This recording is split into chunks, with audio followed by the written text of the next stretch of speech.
हे लड़कवा की आजी, लड़कवा की अम्मा, लड़कवा बुआ, लड़का की मौसी लोग। हेलो।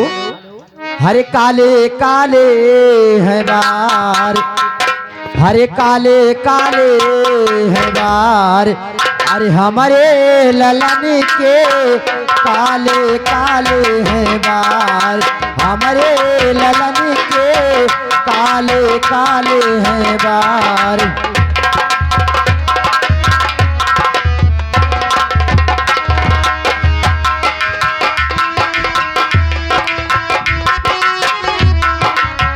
हमारे ललन के, हमारे होरिल के, हमारे ललन के, हमारे होरिल के काले काले हैं बाल, हमारे ललन के काले काले हैं बाल।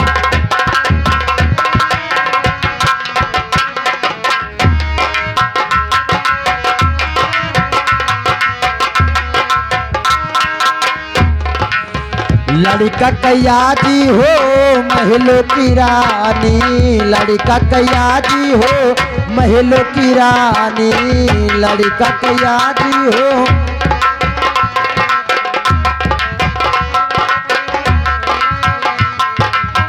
लड़का कयाजी महलों की रानी, लड़का कयाजी महलों की रानी, बाबा है सूबेदार, हमारे होली के बाबा है सूबेदार, हमारे ललन के बाबा है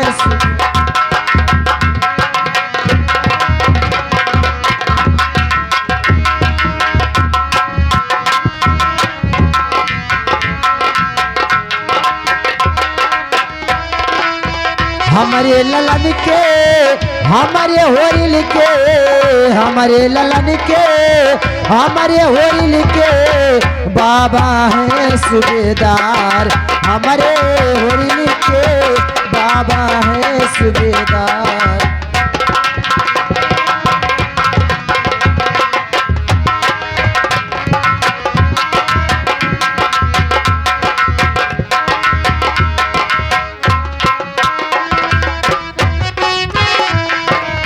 लड़का कयम्मा हो महलों की रानी, लड़का कयम्मा हो महलों की रानी, लड़का कयम्मा है।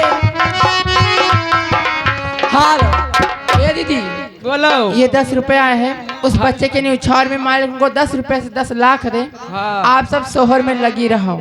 अरे भगवानी तुम्हारा भला करे, ये आशीर्वाद हमारा है।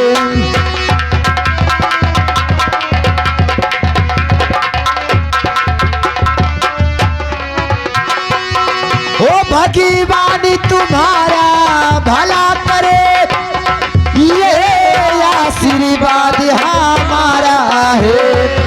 वो जैसे बरही में आए हैं वैसे मूड़न में आए। Hello hello. आगे भानु भैया ग्राम सिंहवापुर निवासी बच्चे के नुकसान में 51 रुपए का पुरस्कार पार्टी क्लब से हाथ धन्यवाद। लेकिन सोहर है मेरे साहब का हो आए हो ये हो लवकुश बनवे भय। हेलो। हरे ठाड़ी